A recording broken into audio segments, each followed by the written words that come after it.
భారతదేశంలోనూ ప్రపంచ దేశాల్లో ఉన్నటువంటి నా ప్రియ సహోదరులందరికీ నా హృదయపూర్వక వందనాలు తెలియజేస్తున్నానండి.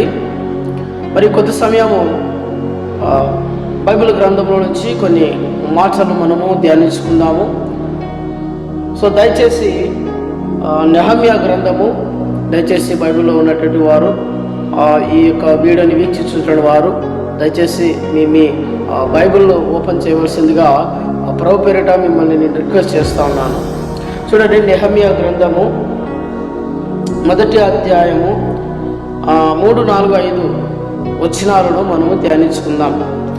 ఇక్కడ రాయబడిన ప్రకారముగా 3వ వచనము, వారు చెరపట్టబడిన వారిలో శేషించిన వారు ఆ దేశంలో బహుగా శ్రమను నిందను పొందుతున్నారు, మరియు యెరూషలేము యొక్క ప్రాకారము పడద్రోయబడినది, దాని గుమ్మములను అగ్ని చేత కాల్చబడినవని నాతో చెప్పిరి.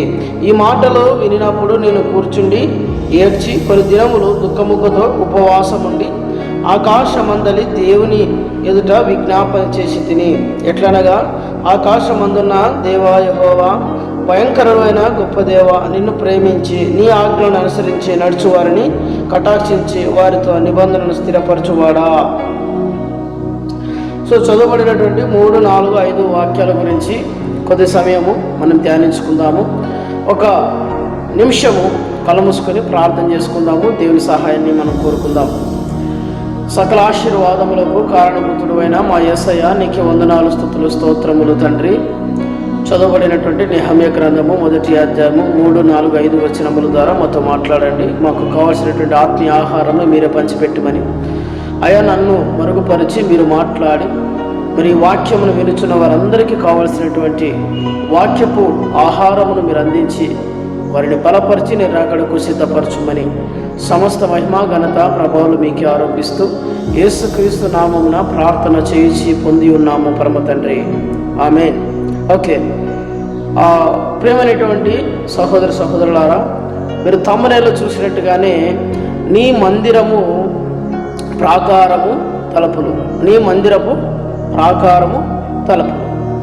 సో తమ్మునేల్లో ఉన్నట్టుగానే మరి ఈ యొక్క వాక్యమును నేను తీసుకోవడం జరిగింది. కారణం ఏంటంటే, ఇక్కడ చెరపట్టబడినటువంటి వారిలో శేషించిన వారు ఆ దేశంలో బహుగా శ్రమను నిందను పొందుతున్నారు. తర్వాత మాట ఇక్కడ రాయబడి ఉన్నది ఏమనంటే, మరియు యెరూషలేము యొక్క ప్రాకారము పడద్రోయబడినది. యెరూషలేము మందిరం యొక్క ప్రాకారము పడద్రోయబడినది. ప్రాకారము అనగా మనందరికీ తెలుసు, మన ఇంటి చుట్టూ ఉన్నటువంటి ఒక కాంపౌండ్ వాల్ని మనం ఏమంటాము, ప్రాకారం అంటాము.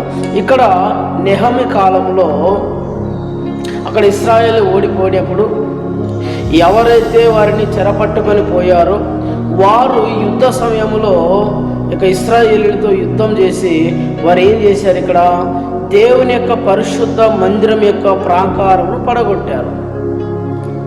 అనగా యెరూషలేము మందిరం యొక్క చుట్టూ ఉన్నటువంటి కాంపౌండ్ వాళ్ళని ఏం చేశారు, పడగొట్టేశారు. పడద్రోయబడినదని అక్కడ రాయబడినది. తర్వాత మాట చూసుకున్నట్లయితే, దాని గుమ్మములను అగ్ని చేత కాల్చబడినవని నాతో చెప్పిరి. హల్లెలూయా.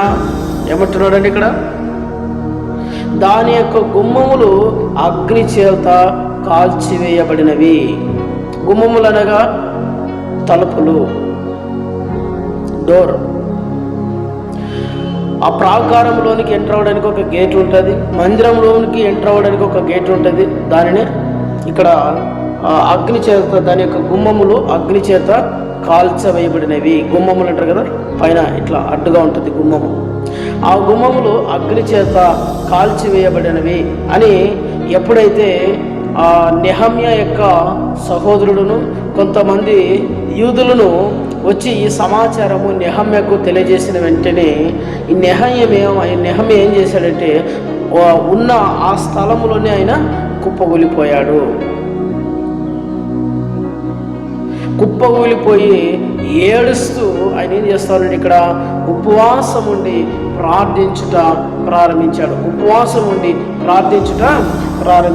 4వ వచనంలో, ఈ మాటలు వినినప్పుడు నేను కూర్చుండి ఏడ్చి కొన్ని దినములు దుఃఖముతో ఉపవాసం ఉండి ఆకాశమందలి దేవుని ఎదుట విజ్ఞాపన చేసి తిని. స్పష్టంగా నెహమ్యా అక్కడ ఎన్ని దినములు ఉపవాసం ఉన్నాడో బైబిల్లో రాయించలేదు, కానీ కొన్ని దినములు అనేటువంటి మాట మనం ఇక్కడ చదువుతున్నాం. ఏమంటున్నాడు ఇక్కడ? ఎప్పుడైతే శేషించినటువంటి వారిలో ఆ దేశంలో బహుగా శ్రమను నిందను పొందుతున్నారు, తర్వాత యెరూషలేము మందిరం యొక్క ప్రాకారము పడద్రోయబడినది, దాని గుమ్మములు అగ్ని చేత కాల్చబడినవి అనేటువంటి ఈ వార్త ఎప్పుడైతే నెహమ్యా చెవిన పడిందో, వెంటనే ఈ నెహమ్యా ఏం చేశాడు?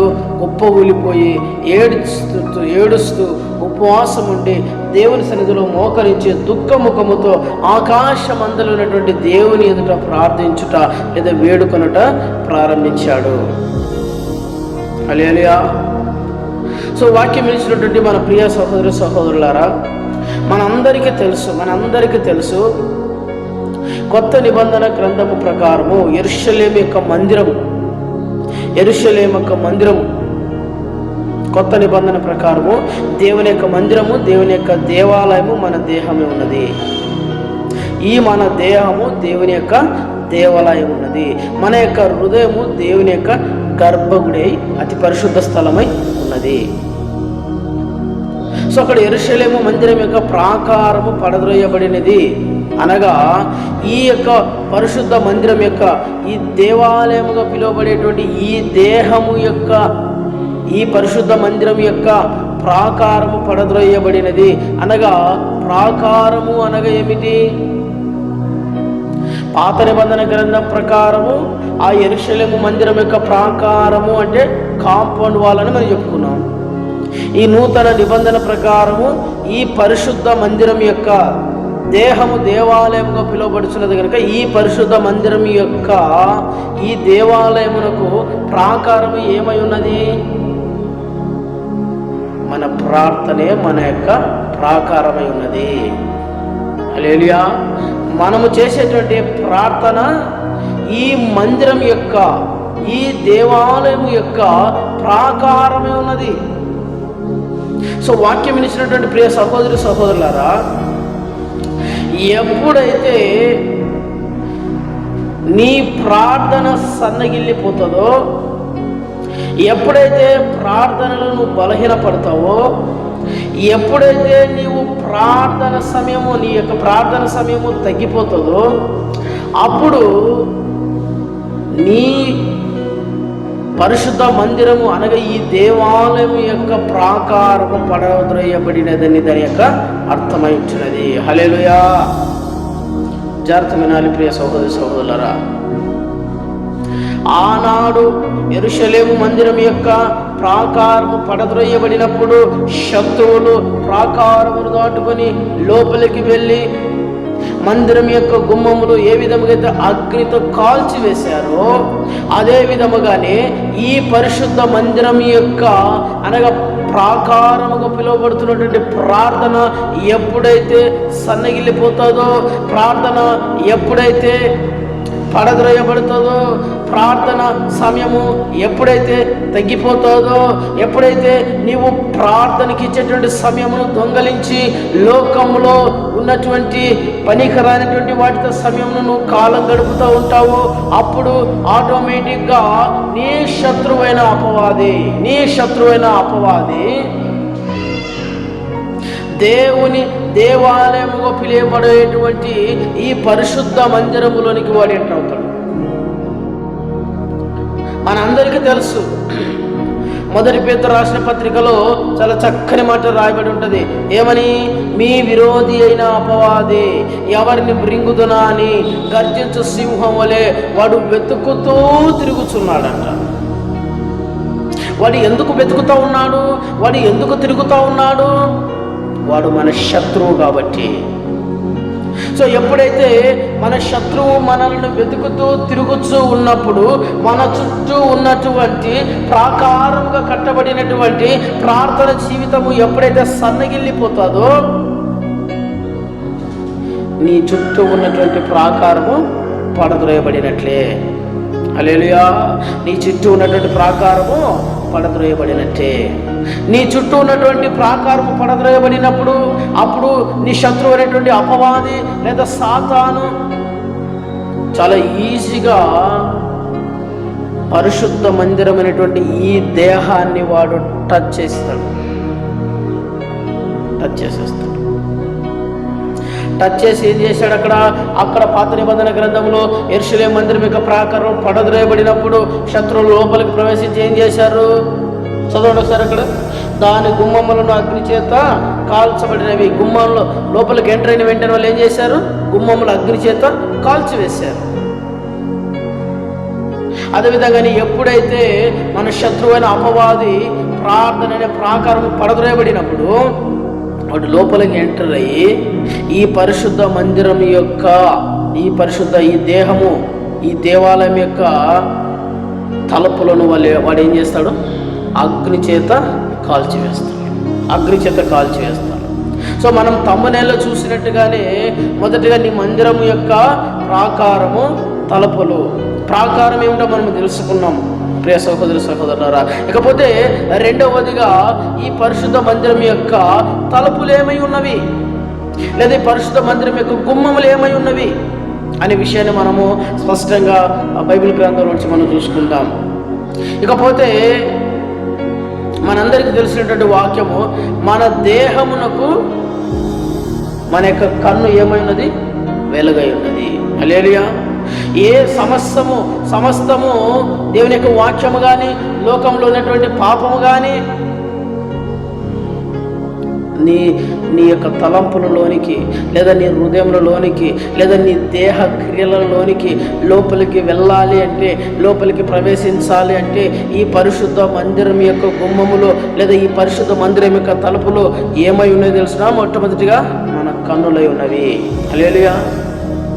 ఎప్పుడైతే అపవాది ప్రార్థన ప్రాకారమును దాటుకొని లోపలికి ఎంటర్ అవుతాడో ఆటోమేటిక్గా మన యొక్క పరిశుద్ధ మందిరము యొక్క గుమ్మములుగా ఉన్నటువంటి, లేదా తలుపులుగా ఉన్నటువంటి ఈ యొక్క కన్నులను వాడు ఏం చేస్తాడు? ఈ కన్నులకు ఏం చేస్తాడు?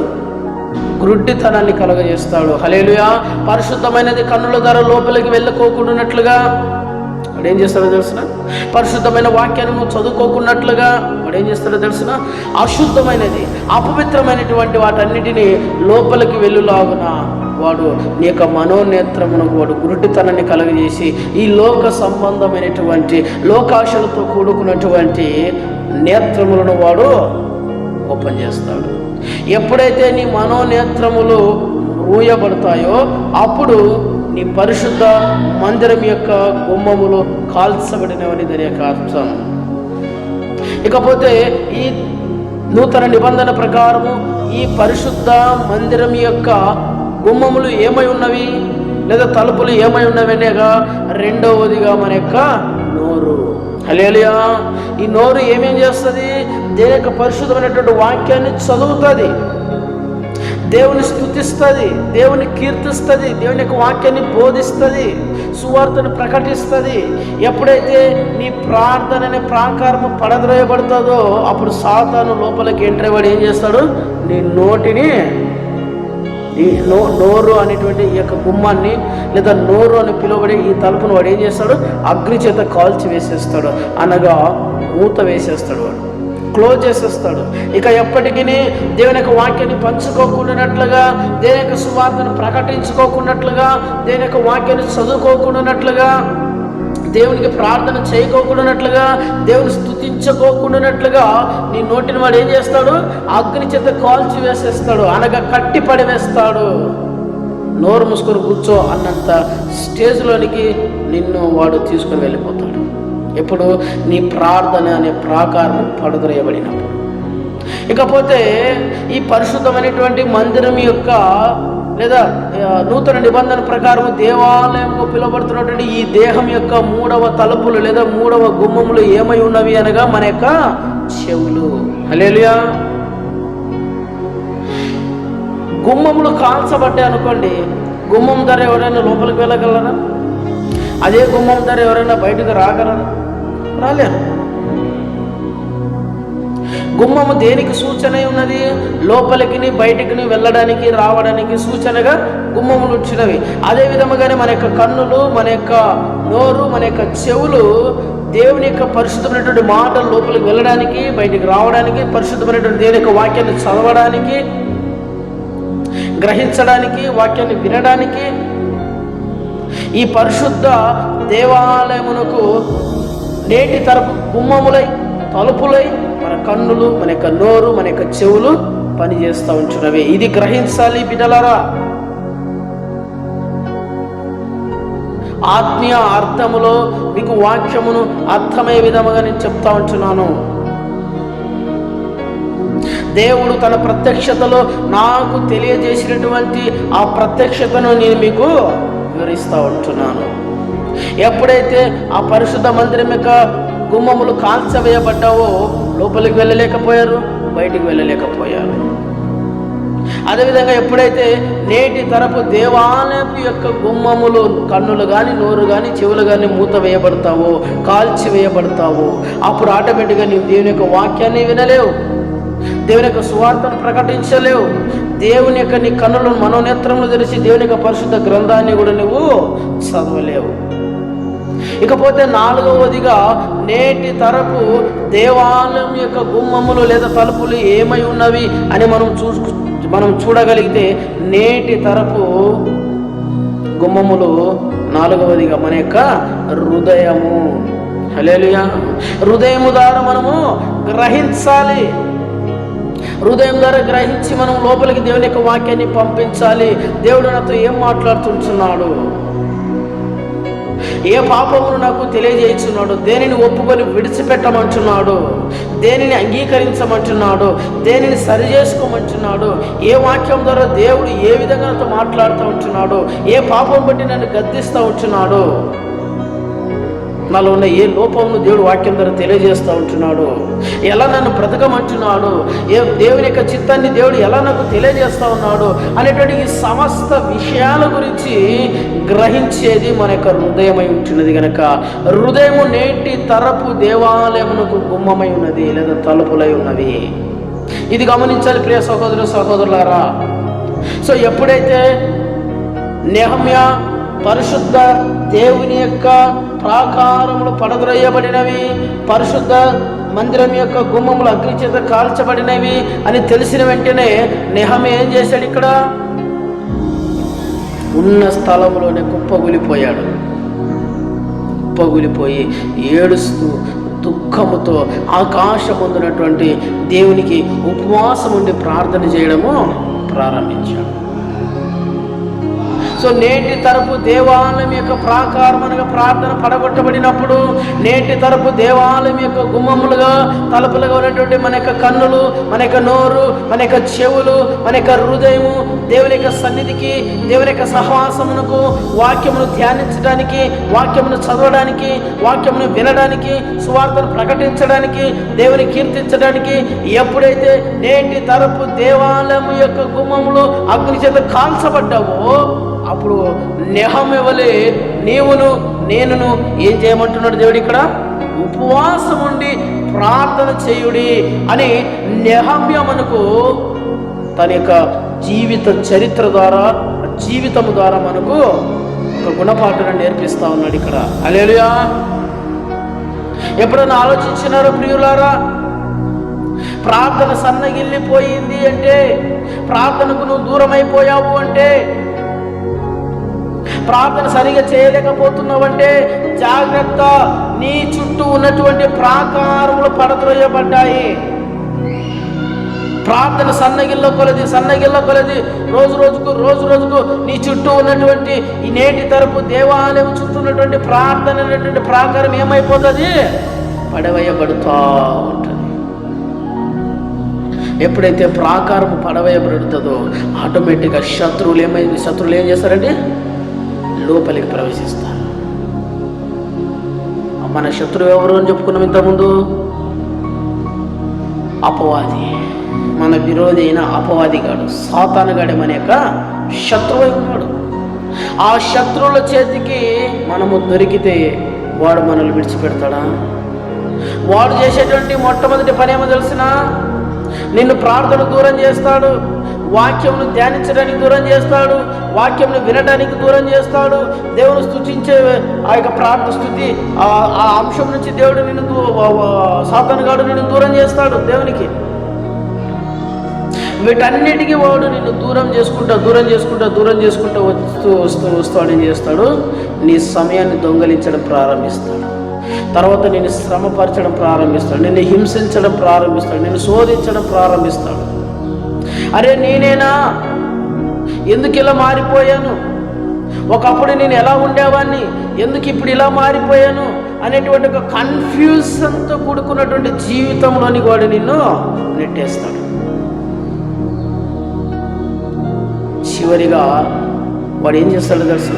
భయంకరమైనటువంటి రోగములు తెచ్చిపెడతాడు. వాడు భయంకరమైనటువంటి శ్రమలు తెచ్చిపెడతాడు. ఇళ్లలో భార్యకు భర్తకు మధ్య చిచ్చు పెడతాడు, తండ్రికి కోడలకు మధ్య చిచ్చు పెడతాడు, అత్తకు కోడలకు మధ్య గొడవ పెడతాడు, పిల్లలను సరిగా భోజనం చేయకుండా చేస్తాడు. నువ్వు మంచి వంటలు చేసి పెడతావు, కానీ పిల్లలు సరిగా భోజనం చేయరు. కానీ పక్కింటి వాళ్ళు వంట చేసినప్పుడు అక్కడికి వాళ్ళు ఏమన్నా ఆహ్వానించినప్పుడు నువ్వు పిలుచుకొని వెళ్తే అక్కడ గబ తింటూ ఉంటారు. అప్పుడు వాళ్ళు ఏమనుకోవాలి? మీరు సరిగా పిల్లలకి భోజనం పెట్టడం లేదు. సో ఈ విధముగా అనేక మంది ద్వారా కూడా వాడు మనకి ఒక చెడ్డ పేరు రావడానికి వాడు ఏం చేస్తూ ఉంటాడు? ప్రయత్నం చేస్తూ ఉంటాడు, మనకు ఒక చెడ్డ పేరు వచ్చడానికి. సో నేను ఎందుకు ఈ వాక్యం చెప్తా ఉంటున్నానంటే ప్రియులారా, ఎప్పుడు ఇవన్నీ మనకు సంభవిస్తాయి? అపవాది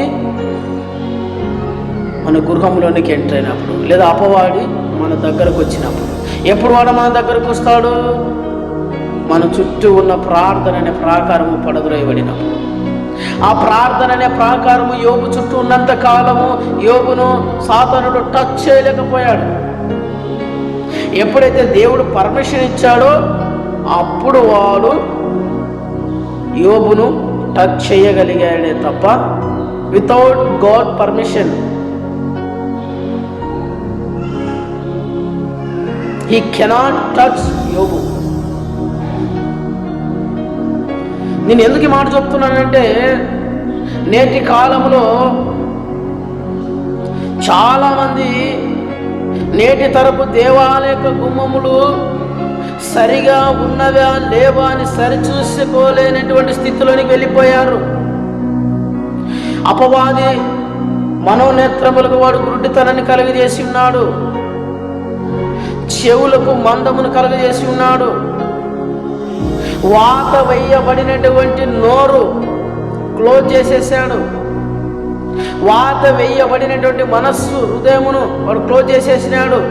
ఎంతగా నువ్వు దేవుని యొక్క వాక్యాన్ని విన్నా, ఎంతమంది గొప్ప సేవకులు వచ్చి వాక్యాన్ని నీకు చెప్పినా మారలేని స్థితిలోనికి, గ్రహించలేని స్థితిలోనికి, సరి చేసుకోలేని స్థితిలోనికి వాడు నిన్ను తీసుకొని వెళ్ళిపోయాడు. ఎప్పుడు? నీ ప్రార్థన ప్రాకారము పడద్రోయబడినప్పుడు. కాబట్టి వాక్యం ఇచ్చినట్టు ప్రియ సహోదరులారా, ఒకవేళ నీ కుటుంబంలో లేదా నీ వ్యక్తిగత జీవితంలో లేదా నీ యొక్క దేహంలో అపవాది సంబంధమైనటువంటి క్రియలు, నీ తలంపులు కానీ, నీ దేహంలో కానీ, నీ గృహములు కానీ, నీ చుట్టూ ఉన్నటువంటి వాతావరణంలో కానీ అపవాదికి సంబంధించినటువంటి శోధనతో కూడుకున్నటువంటి శ్రమలు నిన్ను ప్రభావితం చేస్తావంటే, నిన్ను దుఃఖమునకు కలవరముకు నిన్ను గురి చేస్తావంటే, ఒకటి గమనించు, నీ ప్రార్థనని ప్రాకారము పడద్రోయబడినది. మరి ఏం చేయాలి?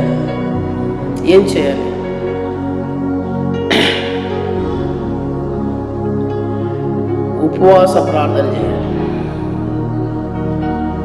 జాగ్రత్త గుర్తుపెట్టుకోండి ప్రియ సహోదరులారా, నేటి కాలంలో ఉపవాస ప్రార్థన చెయ్యండి అంటే చాలామంది ఒప్పుకోరు. ఎందుకండి? ఉపవాస ప్రార్థన చేసి లేనిపోని రోగాలు కొని తెచ్చుకోవాలా? ఎందుకు రోగాలు కొని తెచ్చుకోవాలి? ఎందుకు ఉపవాస ప్రార్థన చేయాలి?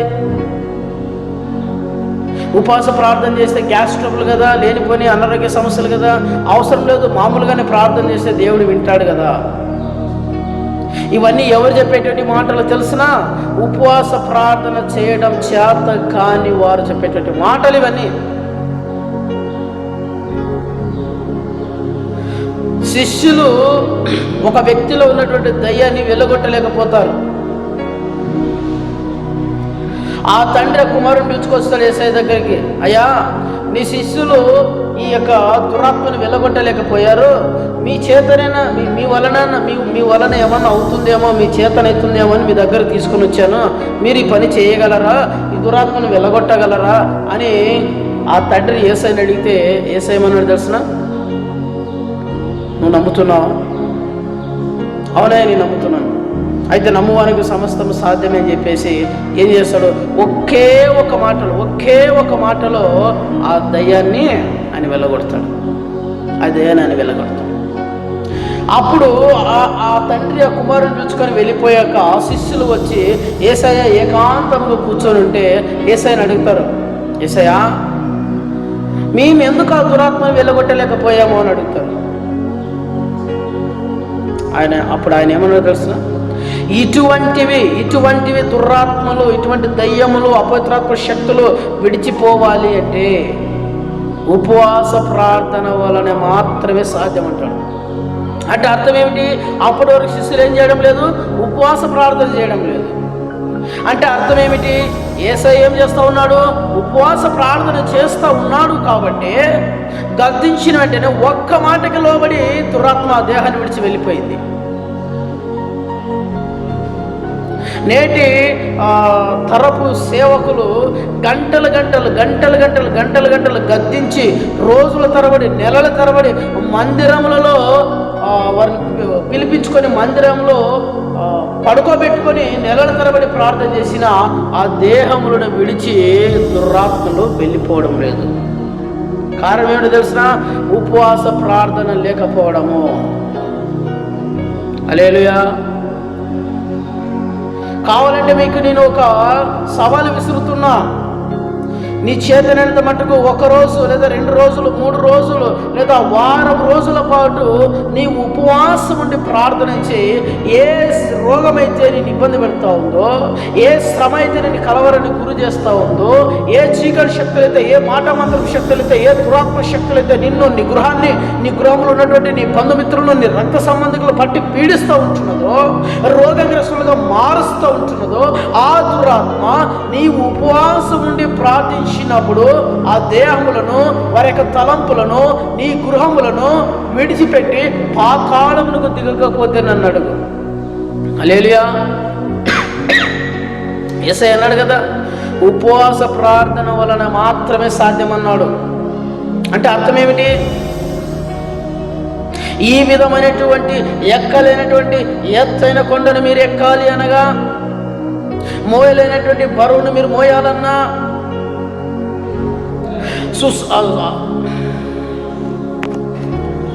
అసాధ్యమైనవి సుసాధ్యము చేయబడాలన్నా నువ్వు ఉపవాస ప్రార్థన చేయడము ప్రారంభించాలి. కొంతమంది ప్రార్థన చేస్తారండి, ఉదయకాలం వేసినప్పుడు ఒక 5 నిమిషాలు, రాత్రికాల సమయంలో పండుకునేటప్పుడు ఒక 5 నిమిషాలు, ఇంకా మిగతాదంతా లోకంతో స్నేహం, లోకంతో సహవాసం. సో ఈ విధమైనటువంటి ప్రార్థన నిన్ను బయటకు తీసుకొని రాలేదు. ఈ విధమైనటువంటి ప్రార్థన నేటి మందిరం యొక్క చుట్టూ ప్రాకారాన్ని కట్టలేదు. ఈ విధమైనటువంటి ప్రార్థన వలన కాల్చబడినటువంటి నీ గుమ్మములను తిరిగి సరిచేయబడలేవు. మరి ఏం చేయాలి? ఇక్కడ నెహమ్యా ఏం చేశాడో అది చేయాలి. ఎప్పుడైతే నెహమ్యా ఉపవాసం ఉండి ఏడిస్తూ దేవుని దగ్గర ప్రార్థన చేయడం ప్రారంభించాడో, అక్కడ నుంచి తిరిగి దేవుని యొక్క మందిరము నిర్మాణ పనులు దేవుడు పరలోక రాజ్యంలోనే ప్రారంభించేశాడు. హల్లెలూయా. తిరిగి మందిరం యొక్క కాల్చబడినటువంటి గుమ్మములు సరిచేయడం ప్రారంభించబడినాయి. పడద్రోయబడినటువంటి ప్రాకారములు కట్టబడము ప్రారంభించాయి. మందిరము తిరిగి సరి చేయబడినది. సో వాక్యం ఇచ్చిన ప్రియ సహోదరులారా, నేటి మందిరం యొక్క లేదా నేటి దేవాలయం యొక్క నీ చుట్టూ ఉన్నటువంటి ప్రాకారము కట్టబడాలన్నా, నీ తలుపులు లేదా నీ గుమ్మములు సరి చేయబడాలన్నా ఉపవాస ప్రార్థన చేయుట నీవు ప్రారంభించాలి.